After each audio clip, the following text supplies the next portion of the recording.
Hello students, welcome back to our channel Humanities with Shagun. So today we are basically going to cover a chapter of class 11th NCERT. The name of the chapter is social justice. So in this chapter we are going to study about the different aspects of social justice. What is the meaning of the social justice? What are the various aspects of the social justice? What is the role of social justice in the society, and what can be the possible measures to reduce the inequalities and promote the social justice in the society? So हमें कहीं ना कहीं ये chapter start करना है. So first of all basically starting our chapter we have to understand these two words very clearly कि ये दो वर्ड हैं क्या हमारे, सोशल एंड जस्टिस. हमको इनको समझना पड़ेगा. So basically the word social means which is related to the society. जो भी चीजें हमारी किससे रिलेटेड होती हैं, सोसाइटी से रिलेटेड होती हैं, वो हमारी क्या कहलाती हैं, सोशल एस्पेक्ट से कहीं ना कहीं जुड़ जाती हैं अपने आप से. देन दूसरा है हमारा justice. Justice means fairness. Justice का मतलब होता है फेयरनेस, मीन्स जस्टनेस. एक तरह से जो राइटनेस होती है वो कहीं ना कहीं हमारी क्या होती है, जस्टिस होता है. सो बेसिकली अगर हम सिंगल वर्ड में बोले तो हम क्या बोल सकते हैं, it means that creating a fair and the just society is basic concept और basic objective related to the social justice. मतलब हमें अगर सोसाइटी को कहीं ना कहीं जस्ट बनाना है, हमको फेयरनेस लानी है उसमें, हमको डिस्क्रिमिनेशन को कम करना है, हमें इक्वालिटी को प्रमोट करना है, तो ये सारी चीजें जब कहीं ना कहीं होती हैं and it got related to the society, then it is known as social justice. The fairness that related to the society, the just behavior that is related to the society. Then उसके बाद हम क्या देखते हैं यहाँ पे, basically the social justice is concerned with creating a society in which the person gets. यहाँ पे कहीं ना कहीं क्या बात की जा रही है कि हमें एक ऐसी सोसाइटी बनानी है जहाँ पे एक इंसान को यहाँ पे क्या क्या चीजें मिले. फर्स्ट ऑफ ऑल हमें देखने को मिलता है फेयर ट्रीटमेंट. पहली चीज क्या बोली जाती है, फेयर ट्रीटमेंट यहाँ पे मिले and equal rights. Fair treatment, equal rights and opportunity for all. यहाँ पे तीन वर्ड लिखे गए हैं. सीधे सीधे आप जब अगर यहाँ पे क्वेश्चन आता है आपके एग्जाम में कि क्या है सोशल जस्टिस, क्या एस्पेक्ट्स है इसके, तो आप सीधे सीधे बोल सकते हो कि सोशल जस्टिस क्या होता है, मीन्स यहाँ पे सीधे सीधे creation of fair and just society and it is concern with the promotion of fair treatment and equal rights and opportunities for all the people and reducing the inequalities in the society. Means सबको क्या मिले, सबको equal मौके मिले, सबको equal rights मिले, सबको equal opportunities मिले. ऐसा ना हो कि किसी के साथ कहीं भी कोई डिस्क्रिमिनेशन किया जाए, चाहे वो डिस्क्रिमिनेशन रेस के बेसिस पे हो, कलर के बेसिस पे हो, जेंडर के बेसिस पे हो, चाहे रिलीजन के बेसिस पे हो या कास्ट के बेसिस पे हो. मीन्स यहाँ पे बिल्कुल डिस्क्रिमिनेशन कहीं भी किसी के साथ ना हो, इक्वल अपॉर्चुनिटीज प्रोवाइड की जाए एंड कहीं ना कहीं इक्वल राइट्स मिले सबको, whether they belong from the any section of the society. सबको यहाँ पे इक्वल राइट्स मिलने की बात की जा रही है. Then inequalities get reduce. जो इनइक्वालिटीज हैं हमारी सोसाइटी में, जो हम गैप देखते हैं, चाहे वो गैप रिच और पुअर के बीच में हो, चाहे वो गैप हमारे मेल और फीमेल के बीच में हो, चाहे वो गैप हमारे कहीं ना कहीं हाई क्लास और लो क्लास के बीच में हो, चाहे वो गैप हमारे जनरल SC ST OBC के बीच में हो. सो इन गैप को हमें क्या करना है, चाहे वो गैप एजुकेटेड और अनएजुकेटेड के बीच में हो, इन गैप्स को हमको क्या करना है, रिड्यूस करना है. इनइक्वालिटीज को हमें क्या करना है, रिड्यूस करना है. क्यों? क्योंकि social justice, socially fair society को हमें क्या करना है, फॉर्म करना है. देन अब ये जो चीजें हैं, ये जो एस्पेक्ट हमने यहाँ पे लिखी कि हमें अपॉर्चुनिटी देनी है, इनइक्वालिटी मिटानी है, ये चीजें होंगी कैसे. सो first of all it requires the fair distribution of resources. हम कैसे प्रमोट कर सकते हैं, अगर क्वेश्चन आ जाता है लॉग में, how will you promote the social justice in the society, then first of all you should ensure that the fair distribution of the resources should be done in the society. कि society में जो भी resources हैं, whether they are the material resources, where they are the public resources, जो भी resource हैं उनका distribution जो है वो कहीं ना कहीं इक्वली किया जाए. ऐसा ना हो कि कुछ लोग completely deprived of the resources हो जाए और किसी किसी के पास एकदम एक्युमुलेशन ऑफ द वेल्थ हो जाए, वो भी इतना ज्यादा कि कहीं ना कहीं दूसरे सेक्शंस जो हैं उनका वो एक्सप्लॉइटेशन करने लगे. देन हम क्या देखते हैं, रिमूवल ऑफ द डिस्क्रिमिनेशन. वो discrimination caste base, gender, colour, जिसके भी बेसिस पे किया जा रहा है, देन उस डिस्क्रिमिनेशन को हमें क्या करना है, रिड्यूस करने की बात की जाती है. अगर हम डिस्क्रिमिनेशन को रिड्यूस करेंगे, हम रिसोर्सेज का डिस्ट्रीब्यूशन करेंगे, तो कहीं ना कहीं हम सोशल जस्टिस को प्रमोट कर पाएंगे. देन हम थर्ड क्या देखते हैं, protection of the disadvantaged people. Protection of the disadvantage, protection means हमें इनको कहीं ना कहीं प्रोटेक्ट करना है, सेव करना है. Basically the SC ST OBC and also the women, ये कहीं ना कहीं डिसएडवांटेज में हमारे आते हैं, तो हमें इन्हें क्या करना है, इन सबको हमें बचाना है, SC ST को भी, OBC को भी और उसके साथ women को भी। इसके लिए हम क्या कर सकते हैं, बेसिकली बहुत सारे मेजर्स गवर्नमेंट ले सकती है जिससे इनका प्रोटेक्शन इंश्योर किया जा सके।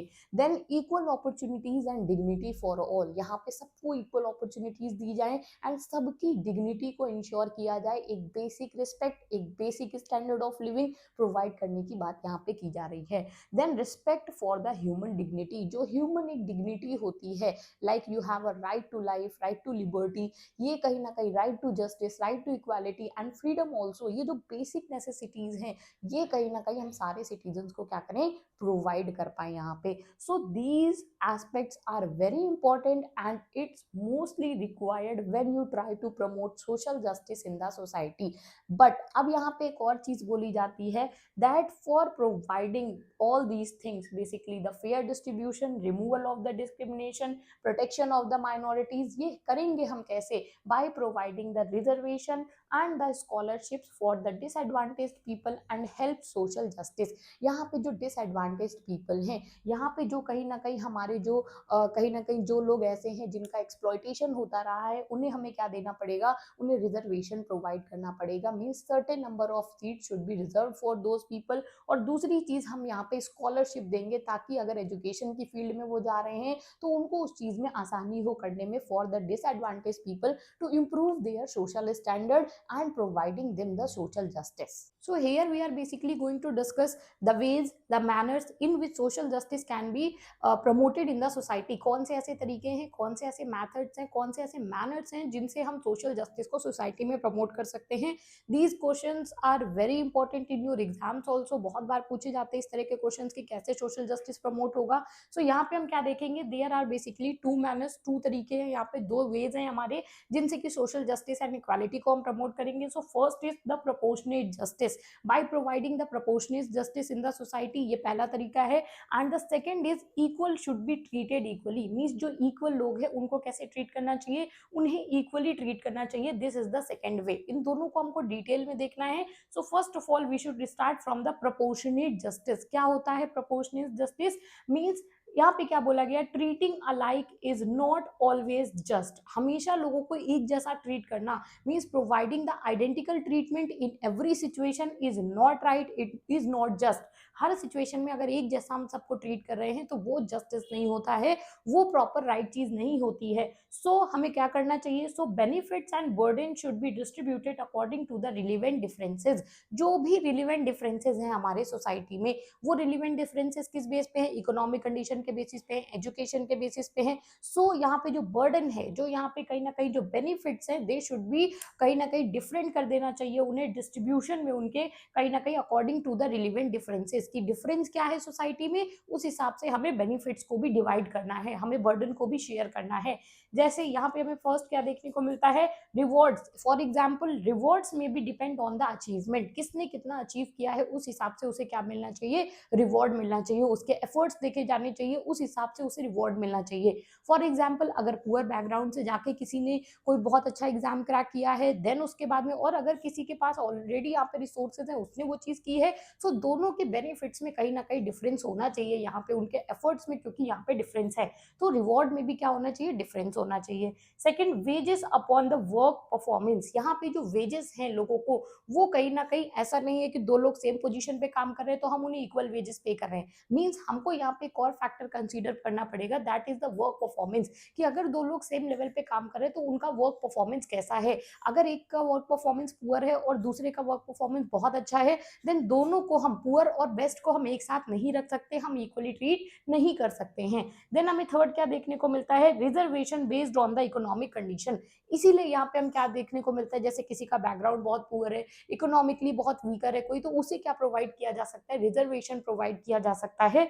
फॉर एग्जाम्पल जैसे इकोनॉमिक वीकर सेक्शन के लिए हमारे कॉन्स्टिट्यूशन में 103rd कॉन्स्टिट्यूशन अमेंडमेंट एक्ट है जिसमें हमने क्या दिया है, रिजर्वेशन प्रोवाइड किया है। सो प्रोपोर्शनेट जस्टिस मींस एक प्रोपोर्शन में कोई चीज प्रोवाइड किया जाएगा, उसमें बहुत सारी चीजों को क्या किया जाएगा, कंसीडरेशन में रखा जाएगा, इकोनॉमिक बैकग्राउंड को रखा जाएगा, एजुकेशन को रखा जाएगा, एफर्ट्स को कंसीडर किया जाएगा, मींस यहाँ पे क्या डिफरेंट रिलेवेंट डिफरेंसेस हैं यहाँ पे, उन सबको देख करके तब यहाँ पे बेनिफिट्स को शेयर किया जाएगा। इधर हमें क्या देखने को मिलता है, equal should be treated equally. The second concept, पहला हमने क्या देखा, प्रोपोर्शनेट जस्टिस मींस, और दूसरा हमारा यहाँ पे क्या है, equal should be treated equally means जो भी लोग सोसाइटी में इक्वल पोजीशन पे हैं उन्हें इक्वल ट्रीटमेंट मिलना चाहिए। For example, if two person perform the same work then they should be paid equally irrespective of their religion, gender and caste. यहाँ पे हमें क्या देखने को मिलता है कि अगर दो लोग यहाँ पे सेम काम कर रहे हैं तो उनका चाहे तो जेंडर अलग हो या उनका कास्ट अलग हो या उनका रिलीजन अलग हो, दे शुड बी पेड इक्वली, उनको इक्वल पेमेंट मिलना चाहिए। बिकॉज यहाँ पे काम मैटर करता है, ना कि उनका जेंडर, रिलीजन या फिर कास्ट मैटर करता है। सेकेंड हमें क्या देखने को मिलता है, दिस मीन्स, इसका मतलब क्या होगा, that no discrimination on the irrelevant grounds. Irrelevant grounds like gender, caste, religion, ये सब नाम पे कोई भी हमें डिस्क्रिमिनेशन नहीं करना है। Then equal rights given to all the people who are equal in status, जो भी लोग इक्वल स्टेटस में हैं उन्हें हमें क्या करना है, इक्वल राइट्स प्रोवाइड करने हैं, कोई हमको यहाँ पे डिस्क्रिमिनेशन नहीं करना है। Then equality before law, article 14 हमारे कॉन्स्टिट्यूशन का क्या कहता है, equality before law and equal protection of the law means all the citizens are equal before the eyes of the law, whether you are rich, whether you are poor, you are totally equal in the front of the law. Then equal opportunities should be given. सो यहाँ पे हमने अभी दो concept देखे, पहला हमने proportionate justice का concept देखा, देन दूसरा हमने क्या देखा, equal should be treated equally. अब हमें यहाँ के पे क्या देखना है कि सोशल जो जस्टिस है वो उसको प्रमोट करने के लिए हमको क्या चीजें करनी पड़ेंगी। So social justice can be promoted by the recognition of the special needs. यहाँ पे कहीं ना कहीं जो स्पेशल नीड है लोगों की, हमको उन्हें क्या करना पड़ेगा, रिकॉग्नाइज करना पड़ेगा। अब स्पेशल नीड क्या होती है और ये किस सेक्शन से आएंगी। So basically special needs means जो बेसिक नीड्स होंगी हमारी ऑफ द डिसएडवांटेज ग्रुप, जो भी डिसएडवांटेज पीपल हैं हमारे, कहीं ना कहीं जो भी मार्जिनलाइज पीपल हैं, जो भी पुअर सेक्शन के पीपल हैं, जो भी SC ST कम्युनिटी के लोग हैं, वुमेन्स हो गए, चिल्ड्रन हो गए, तो इनकी जो नीड्स हैं कहीं ना कहीं जो डिसएडवांटेज रहे हैं, जिन्हें उतने बेनिफिट नहीं मिले हैं, जिन्हें इक्वल ट्रीटमेंट नहीं मिला है, उनकी स्पेशल नीड्स को हमें क्या करना पड़ेगा, रिकॉग्निशन देना पड़ेगा।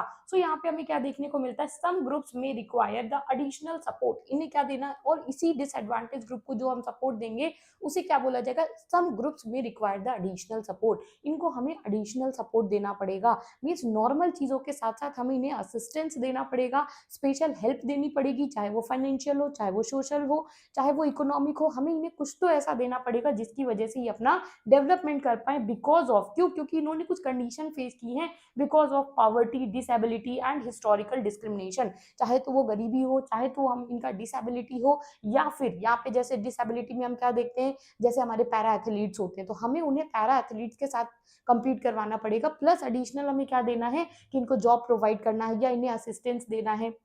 देन हिस्टोरिकल डिस्क्रिमिनेशन, जो कहीं ना कहीं वर्ना सिस्टम जिसका हम एग्जांपल देखते हैं तो SC ST कम्युनिटी आती है। सो ये जो चीजें हैं इसकी वजह से हमें क्या देना पड़ेगा, we should provide the additional benefits और the advantage to the disadvantage people, कुछ हमें एडिशनल उन्हें देना पड़ेगा। बिकॉज यहाँ पे क्या करना है हमको, because resources and opportunities and benefit should be treated, should be distributed Fairlie and equally. यहाँ पे हमें क्या देखना है कि कहीं ना कहीं जो हमारे रिसोर्सेज हैं, जो ये हमने बात करी कि क्योंकि इनके साथ गलत हुआ है, डिस्क्रिमिनेशन हुआ है, पॉवर्टी हुई है, सो यहाँ पे जो रिसोर्सेज हैं उन्हें हमें क्या करना पड़ेगा, फेयरली डिस्ट्रीब्यूट करना पड़ेगा। And this is called the distributive justice. जब आप स्पेशल नीड्स को रिकॉग्नाइज करोगे तो आप क्या करोगे, फेयरली डिस्ट्रीब्यूशन करने की बात करोगे, और यही फेयरली डिस्ट्रीब्यूशन आपका क्या कहलाएगा, डिस्ट्रीब्यूटिव जस्टिस कहलाएगा। यहाँ पे कि आप फेयर डिस्ट्रीब्यूशन कर रहे हो लोगों की एबिलिटीज के अकॉर्डिंग, उनके हिस्टोरिकल पास के अकॉर्डिंग, उनकी कंडीशंस के अकॉर्डिंग, एक तरह से जो हमने किसमें देखा था, proportionate distribution of the resources या प्रोपोर्शनेट जस्टिस में भी हमने देखा था। So this is called the distributive justice. अब यहाँ पे हमें क्या देखने को मिलता है, it concerns the fair distribution. इसमें हम फेयर डिस्ट्रीब्यूशन की बात करते हैं, जस्ट डिस्ट्रीब्यूशन की बात करते हैं, किस चीज के, wealth, income, opportunities, education and the social benefits. चाहे वो वेल्थ हो means basic standard of living हो, चाहे वो इनकम क्राइटेरिया हो, या इक्वल अपॉर्चुनिटी प्रोवाइड करना हो, चाहे वो मेल को हो, चाहे वो फीमेल को हो, चाहे SC ST हो या OBC हो, इन्हें एडिशनल बेनिफिट्स हमें देने पड़ेंगे, चाहे एजुकेशन में हो, चाहे सोशल एरिया में हो। एडिशनल बेनिफिट्स लाइक कि अगर कोई एग्जाम है गवर्नमेंट, देन उसमें मार्क्स का क्राइटेरिया हमें रिड्यूस करना पड़ेगा, देन उसमें कहीं ना कहीं कट ऑफ इनके लिए हमें कम करनी पड़ेगी। और दूसरा हम क्या देखते हैं कि अगर आप इकोनॉमिकली देखते हैं तो आप यहाँ पे क्या कर सकते हो कि वो जो फॉर्म है वो फ्री ऑफ कॉस्ट किया जा सकता है। तो ये सब चीजें कहीं ना कहीं क्या करेंगी, फेयर डिस्ट्रीब्यूशन की बात करेंगी। बिकॉज यहाँ पे क्या बोला जाता है, because the resources are limited, क्योंकि रिसोर्स क्या है हमारे, लिमिटेड है सोसाइटी में। ऐसा नहीं है कि अगर हम पॉपुलेशन बढ़ाते जाते तो रिसोर्सेज बढ़ेंगे हमारे। माल्थस की एक थ्योरी है जिसमें वो क्या बोलते हैं कि हमारे जो कहीं ना कहीं पॉपुलेशन और फूड के प्रोडक्शन का रेशियो होता है वो कहीं ना कहीं क्या होता है, इरिवर्सिबल, कहीं ना कहीं वो क्या होता है, इरिवर्सिबल होता है। यहाँ पे आपका जो फूड प्रोडक्शन है वो डाउन होता है और आपका जो कहीं ना कहीं पॉपुलेशन ग्रोथ है वो बढ़ता चला जाता है। सो अगर यहाँ पे हम क्या देखते हैं, रिसोर्सेज लिमिटेड है, सो सोसाइटी यहाँ पे कहीं ना कहीं कुछ प्रिंसिपल की जरूरत पड़ेगी। The principles are like who gets what and how much the people no get with each other, कितना किसको मिलेगा और किस तरह से मिलेगा, इसको हमें यहाँ पे समझना पड़ेगा।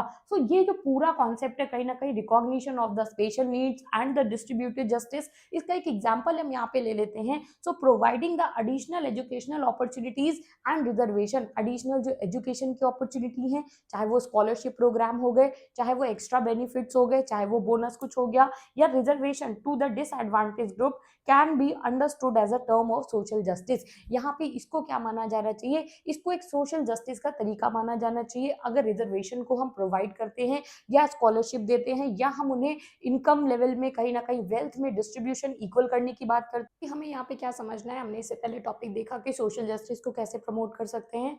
देन अभी हमें यहाँ पे क्या देखना है, John Rawls and the justice as the fairness. यहाँ पे एक पॉलिटिकल थिंकर है हमारे, जो एनसीईआरटी हमें बताती है, पॉलिटिकल थिंकर है हमारे जॉन रॉल्स, और इन्होंने कहीं ना कहीं सोशल जस्टिस के बारे में एक आइडिया को प्रमोट किया। वो आइडिया कैसे प्रमोट किया है, bye providing the fairness. It means इन्होंने सोशल जस्टिस को सीधे सीधे बोला है कि आपको क्या करना है, आपको सोशल जस्टिस देने के लिए फेयर रहना है। मींस आप फेयर रहेंगे तो सोशल जस्टिस खुद ही प्रोवाइड हो जाएगा। सो जॉन रॉल्स के आइडिया को हम देखते हैं। So John Rawls developed the theory of social justice based on the idea of fairness. इन्होंने क्या कहा कि इक्वल ही रहिए, फेयर रहिए सबके साथ में, तो कहीं ना कहीं इक्वल ट्रीटमेंट आप देंगे, फेयर ट्रीटमेंट आप देंगे, तो यहाँ पे कहीं ना कहीं जस्टिस प्रोवाइड हो जाएगा। So his idea of justice is primarily based on the idea of providing fair treatment to all the people। अब fair treatment in which aspect, fair treatment और fairness of the opportunity and the basic rights. दो aspect आपको fairly देने हैं। पहली चीज, आपको opportunity सबको फेयर देना है, सबको इक्वली प्रोवाइड करनी है। देन दूसरा, आपको जो बेसिक राइट्स है हमारे, राइट टू लाइफ हो गया, राइट टू लिबर्टी हो गया, राइट टू फ्रीडम हो गया, राइट टू इक्वालिटी हो गया। सो ये आपको क्या करना है, ये बेसिक राइट सबको प्रोवाइड करने हैं। Means fairness, he talked about the fairness in two most important ideas. The first in the sphere of the opportunities and second the area of the basic rights. दो चीजों में ये बात करते हैं कि हमको क्या रहना है, फेयर रहना है। सो ये कहीं ना कहीं जस्टिस को सीधे कह रहे हैं कि फेयरनेस प्रोवाइड करिए, अपॉर्चुनिटी सबको इक्वली दीजिए और बेसिक राइट सबको इक्वल दीजिए। देन उसके बाद ये क्या कहते हैं, he explained this idea by using the principle of wheel of ignorance। यहाँ पे कहीं ना कहीं ये कॉन्सेप्ट देते हैं कि आप इन चीजों को कैसे प्रोवाइड करोगे। Equal opportunities and basic right should be provided by using a method that he called as a wheel of ignorance. इन्होंने कहा एक व्हील ऑफ इग्नोरेंस होगा। मीन्स यहाँ पे कुछ ऐसी चीजें होंगी जिनके बारे में लोग अवेयर नहीं होंगे, और ये जरूरी है कहीं ना कहीं सोसाइटी में एक फेयर ट्रीटमेंट देने के लिए, फेयरनेस को प्रोवाइड करने के लिए। सो ये आइडिया व्हील ऑफ इग्नोरेंस को यूज करते, क्वेश्चन आते कि व्हील ऑफ इग्नोरेंस का आइडिया किसका था। So veil of ignorance idea was given by John Rawls. फिर उसके बाद हम देखते हैं कि इसमें इन्होंने कहा क्या है इस आइडिया में। सो इन्होंने क्या बोला, imagine that people make the rules for the society without knowing what position they have in it. यहाँ पे इन्होंने क्या बोला है कि अगर व्हील ऑफ इग्नोरेंस है, कुछ चीजें लोगों को नहीं पता है, मीन्स जो लोग यहाँ पे सोसाइटी में रह रहे हैं, आप इमेजिन करके देखो, they don't know anything about what position they have. उन्हें नहीं पता कि सोसाइटी में उनकी पोजीशन क्या है। Whether they will be rich और पुअर, वो रिच होने वाले या पुअर होने वाले, उनको नहीं बताया गया है। Whether they will be male और female, whether they will be follow any religion or not, whether in which caste they are going to born और in which caste from they belong, कि यहाँ पे कौन सी कास्ट से आप affiliated हैं, आप रिच हैं, आप पुअर हैं, आप मेल हैं, फीमेल हैं, किस रिलीजन से हैं, किस कास्ट से हैं। अगर ये सारी चीजें नहीं बताई जाती हैं, सो पर्सन यहाँ पे क्या करेगा, बेसिकली यहाँ पे कहीं ना कहीं this will called the wheel of ignorance. आप किसी को ये चीजें जब नहीं बताओगे तो फिर वो क्या बनाएगा, then they will design some rules and that is called the wheel of ignorance. नहीं पता है उनको, फिर वो क्या बना रहे हैं, रूल्स बना रहे हैं। एंड ये इंपॉर्टेंट क्यों है, बिकॉज इसकी वजह से क्या होगा, people will choose fair principles for all. अगर उन्हें नहीं पता कि वो पुअर है, उन्हें नहीं पता वो रिच है, उन्हें नहीं पता वो किस कास्ट से हैं, तो वो सारी कास्ट के लिए, रिच के लिए, पुअर के लिए, चाहे वो हाई कास्ट हो चाहे वो लोअर कास्ट हो, सबके लिए वो क्या करेंगे, इक्वल प्रिंसिपल्स, इक्वल लॉज बनाएंगे। यहाँ पे इक्वालिटी का ट्रीटमेंट प्रोवाइड करेंगे सबको।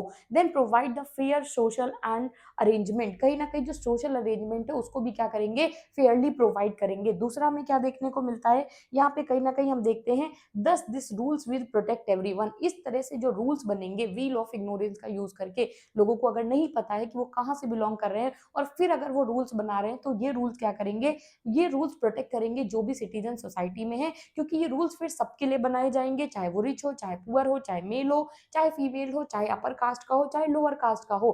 सो ये जॉन रॉल्स का प्रिंसिपल है बेसिकली हमारा, जिसमें वो फेयरनेस की बात करते हैं। और कैसे बात करते हैं, that fairness can be promoted in the society by following a principle, by following a method that is called the wheel of ignorance, in which people don't know from which section, from which caste, from which religion they are belonging, and then without knowing anything they are going to make the laws and form the policies for the society which can equally benefit to all the peoples in the society irrespective of any discrimination.